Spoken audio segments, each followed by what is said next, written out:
Before that, please be there in the department. You say, sir, absolutely not possible. How can I come within 3 hours? I'm not even there, right? When you start that conversation, what the police says is, he knows that you can't come. Right? He knows that you can't come in such a short notice.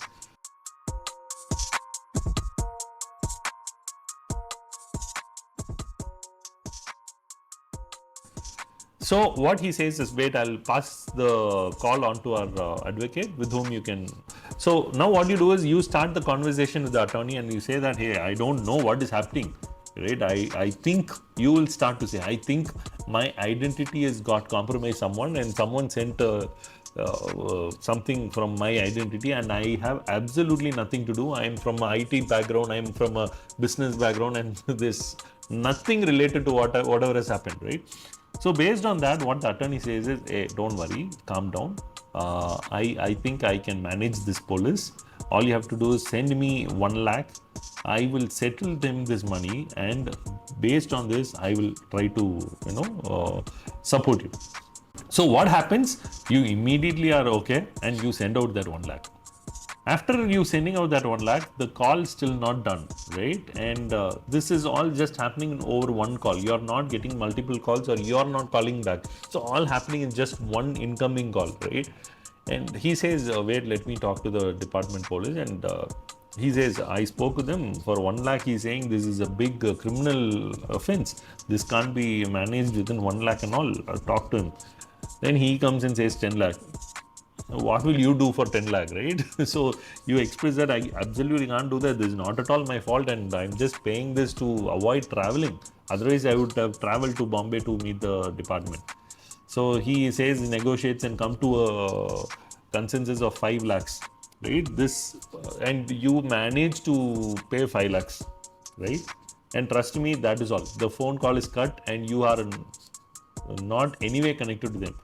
But just think of this, they take you to a peak state of thought, mind, where you're a little wavery, right? You're a little skeptical about whatever is happening. And within that point in time, they ask you to do a certain action, which you can't say, I can't do, because they are police officials and they say it's a criminal charge and all that, right? So you immediately do all that. This is exactly what happens in a scam. And let me tell you, this is called the FedEx scam. Attacker usually calls you, incoming call, claims that he's from FedEx. He transfers the call or conferences the call with the police department. Police department wants to make you believe that he's police, so comes on a video call and then he connects with the attorney. The advocate now asks money for bribing, and all that process happens in all just in a span of half an hour to 45 minutes. Can you believe that? Right? This has become a very popular scam. It's called the FedEx scam. I want you all to be aware that this is happening and it has become very popular, and at least 70 people have already lost more than 10 lakh rupees because of this scam. And not just there, let me tell you, there are about 69,000 stories that's got reported based on the similar scams. Of course, they have not taken a step forward, but they have got reported, right? So please be aware, going forward, there may be a lot of such digital threats that will increase. And please be aware, FedEx, UPS and these kind of courier services will never make an incoming call to you saying this. If it is from a police department, you can always say that I will call back on the landline number of the police department for the particular branch, and then you can initiate a discussion. But please do not believe an incoming call, especially if you're looking at the Truecaller to say it is a green color Truecaller thing. Please be aware that can also be scammed, that can also be faked, right? Please be mindful and aware about this.